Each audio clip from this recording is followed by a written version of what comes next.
Have you ever truly believed something good would happen, only to face the complete opposite? Did it shake your trust in a higher power? Or have you witnessed a miracle when you least expected, leaving you surprised by the power of faith? Welcome back, beautiful souls. I'm Claudia Borges, your host, and I'm happy to have you here with me today. Today's episode, we are delving into something deeply personal, something that touches all of us: faith. What is faith really? How do we keep it when things get tough? For me, faith is that quiet voice within, the belief in something larger than ourselves. It would make us question our purpose and challenges us when life doesn't go as planned. Faith is a delicate balance, a dance between trust and doubt. But without faith, what is life truly about? Do you have faith in yourself, in your ability to achieve your dreams? Do you trust that even when you are going through those confusing or difficult moments, there may be a bigger plan or purpose unfolding? Because, let's be honest, it is tough to keep your faith in this earthly journey.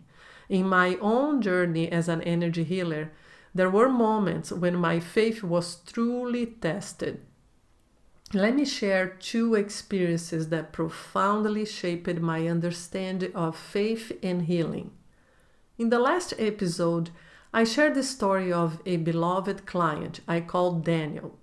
After a year of successful healing sessions for his arteries and kidneys, he returned to my practice seeking healing for his lower back and hips. The pain was so excruciating that he struggled to walk even short distances. Daniel was completely sure I could help him again, but I wasn't. The more he shared his difficulties with walking and sitting, the more I began to doubt myself. Can I really help him with this? Am I capable of helping him release the pain at this level? As we talked, my mind was already searching for someone else I could refer him to. Maybe someone with a stronger healing technique or more experience than me. So I mentioned to him another practitioner I know who works with a different healing modality, and I even offered to reach out to this person and schedule a session for him. But what I didn't realize at that time was that the energy is far greater than any doubt I might have. So the moment the session began, everything changed. A surge of energy flowed through me. My hands were getting hotter and hotter, moving on their own. Instead of following my usual Reiki hand positions, my hands went straight to his throat, moving slowly into the center of the chest area, then a little bit down, flowing an invisible straight line until we got below his waist. And that's when I realized that the energy was not working on the chakra centers. The energy was healing his entire spinal cord, moving towards the hips and concentrating at his lower back. I knew healing was taking place. And as I said before, the energy is intelligent. It knows where it needs to go. Faith in the energy doesn't just mean trusting that it works. It means trusting that the divine intelligence is behind the energy we sense in our physical bodies.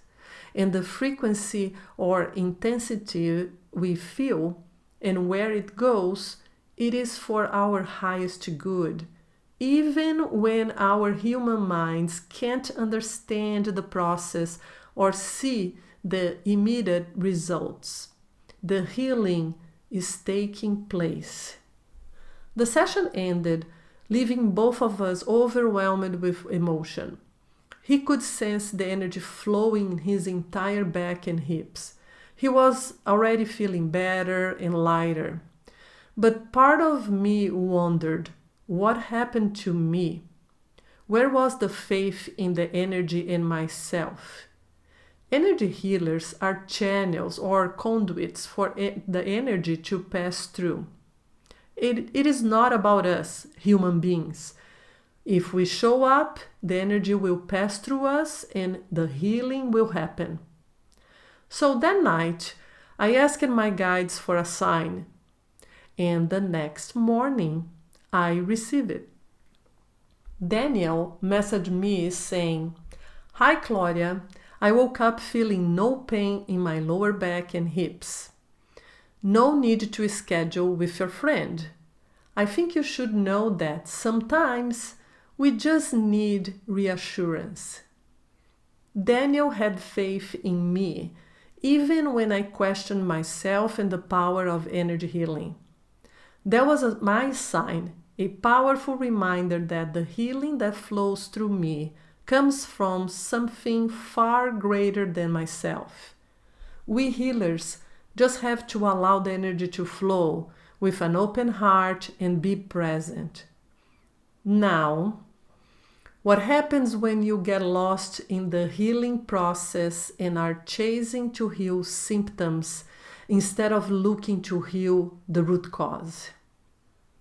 A dear friend, client who became my Reiki student, let's call her Sylvia, was battling stage 4 cancer.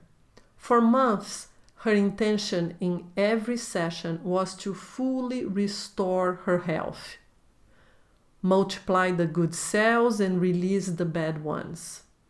Our sessions were powerful, filled with spiritual messages, visions, and divine guidance.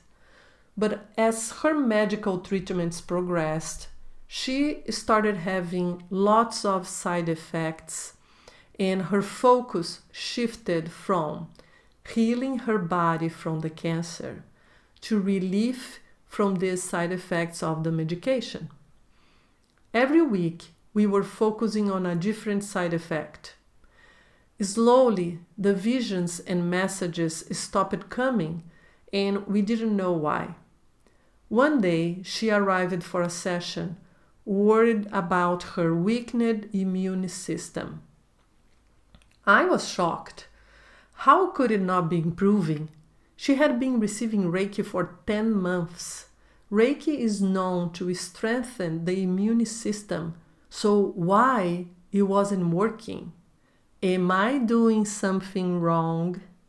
And guess what? I started doubting myself and the power of the energy again. And then, for that session, her intention was to improve the immune system. As soon as we began the session, I heard a clear voice saying, "We are not healing the immune system." And then, while I was processing that, I started seeing a vision, image of a man. And later she confirmed he was her uncle. And this man said, "She has cancer. Focus on healing cancer. No cancer, no medication, no side effects." At the end of the session, I shared this message with her, and she mentioned something surprising.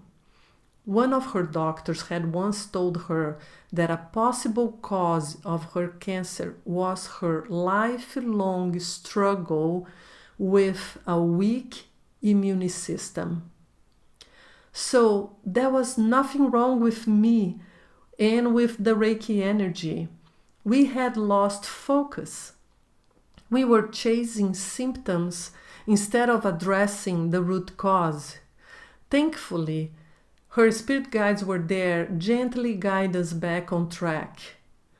Ultimately, what I learned from both Daniel and Sylvia was this: when I let go of my doubts and trust in the process, the healing flows effortlessly. Faith is not just about believing in what we can see, it is about trusting what we can't. These two experiences taught me an invaluable lesson about faith. The more we doubt, the more we distance ourselves from the higher power and the healing we are receiving. My lesson was in trusting the energy no matter how big the challenge seems to be. Trusting that even when I don't understand everything, there is a higher purpose and intelligence behind it. Reiki is holistic and gradual. It requires focus, consistency, and trust. Divine intelligence knows the energy frequency you are vibrating at, how much energy you can handle, and brings to your practice who is aligned with that energy frequency so you can help that person heal. So when doubt whispers, when uncertainty rises, we must reconnect with our divine guidance, with our spirit guides, with our inner knowing. Your angel of faith is always with you, offering support, guiding you through life's challenges. Faith isn't about having all the answers. It is about trusting the process, even when we don't understand. So today I invite you to reflect. Where does your faith lie? What challenges have tested it? And how can you reconnect with that deep, unshakable trust within yourself? Thank you for joining me on this journey. In the next episode, we will explore healing beyond the physical, a story of forgiveness and transformation. I can't wait to share it with you. Stay tuned, sending you love and light.